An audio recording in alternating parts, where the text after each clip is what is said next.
Hello and welcome back to the Common Colt Podcast, the Colts podcast with real takes and no clickbait. I'm Josh Hudgens, joined by Dan Hertzler. Dan, how you doing, man?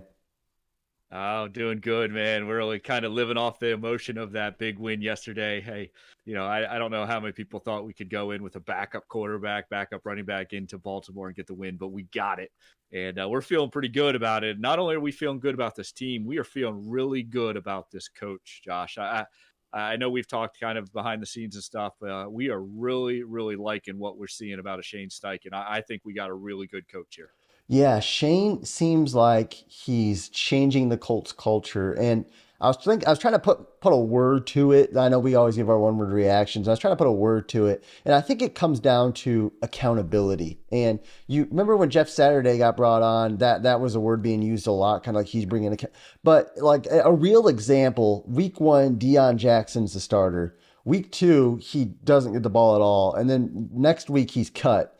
You look at other situations. Daryl Baker was awful week 2. He healthy scratch, benched pretty much week 3. So it seems like Shane means business. And when you see him on the sideline, he's not disrespectful to the refs, but he gets on them. And we haven't had that fiery coach really Yeah. in a long time.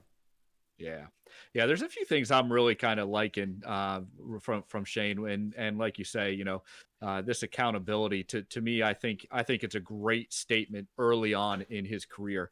Now, again, you got to be careful with that because you can't turn off the vets. Okay, there is a certain level I think of NFL player that kind of gets a little bit of the benefit of the doubt. I remember back in the way, way back in the day, Bill Parcells used to talk about, hey, you know what, these guys, my superstars, they can take days off, they can do certain things, like Yeah. they are getting treated different because they are superstars. So you got to balance that out. There's some of these guys where, yeah, I think you make statements because you want kind of the middle tier, the guys fight for roster spots, you Yeah. want them to bump up.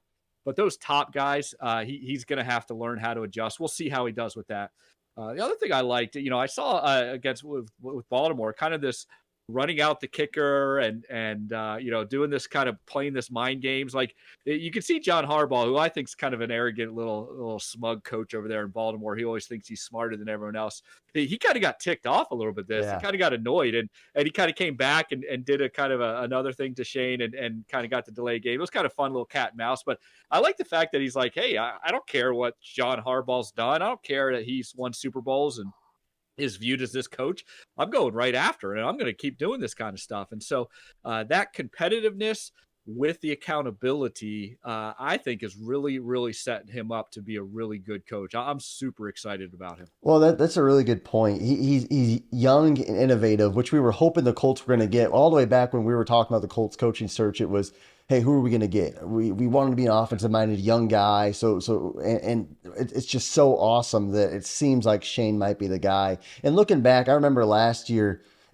One thing I hate, like a lot of fans do, and I'm probably guilty of this. It's kind of like the ex girlfriend syndrome. Like you lose a coach or you lose a quarterback, and then you track that coach or you track that quarterback. For example, Carson Wentz. Were watching him big time last year, and almost like hoping the guy fails and like getting off on his failures. And people I think are doing that a little bit with Frank Reich right now, but also, last year, Frank Reich with Brandon Faison, like the dude was getting reps, and everyone's like, okay, what is going on? And I just don't think Shane would have let that go on too long.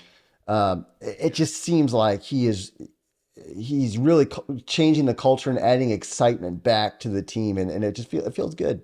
Yeah. I love the fact that he's out there using some of these young guys too.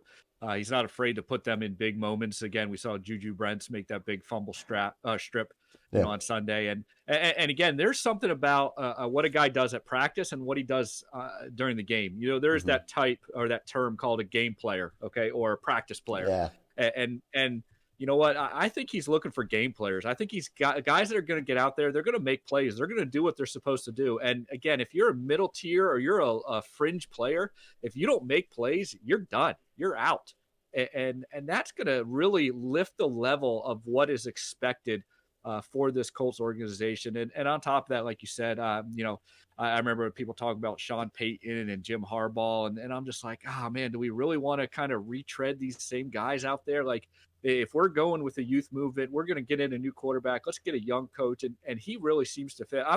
I get, last year was a tough year. It was Yeah. tough all around. It was hard to even watch some of the games. I am really just excited to think, hey, the Colts are playing again this week, and we get to watch them. We get to see what's going to happen. We get to see what Shane's got up his sleeve. We get to see a real game plan. We get to see a real team put out this effort. Again, we don't want to get too excited because it's 2-1, and again, a lot can happen. But man, this is trending in all the right directions for the Colts. Another thing that's been helping out this team right now is Ballard had a really big offseason. He had to hit on it. His seat was getting a little hot. And what does he do? He signs a kicker, Matt Gay, and he gets roasted for it.